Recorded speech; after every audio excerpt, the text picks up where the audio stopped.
अच्छा देखिए, सर्दियों में जब हम पानी नहीं पीते हैं तो सबसे बड़ा जो मसला होता है वो कॉन्स्टिपेशन का है। अक्सर पेशेंट्स जो है ना वो सर्दियों में कॉन्स्टिपेशन उनकी बहुत ज़्यादा हो जाती है, गर्मियों में उनकी रूटीन ठीक रहती है। तो आप ये बात नोट करें अपने साथ भी कि आपको सर्दियों में ये मसला होता होगा।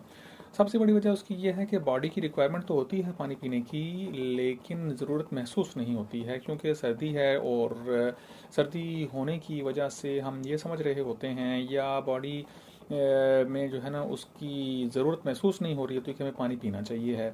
ठीक है, गर्मियों में उसके मुकाबले में हम एक ही दिन में 10-10 12-12 गिलास पानी पी जाते हैं, लेकिन सर्दियों में पूरा पूरा दिन, और बास पेशेंट्स तो ऐसे भी हमने देखे हैं कि 3-3 दिन तक पानी पीने का उनको याद ही नहीं रहा होता।